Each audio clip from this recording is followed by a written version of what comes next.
ल साथीहरु TV cabinet बन्दैछ यहाँ। यो 6x6 को टिभी क्याबिनेट हो।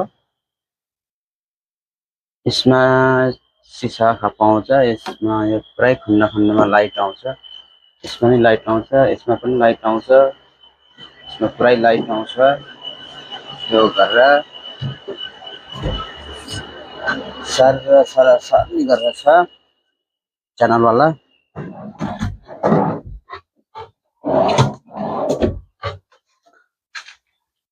यो चाहिँ ओपन, यसमा सेटअप बक्सहरु राख्नु, यसमा खपा आउँछ।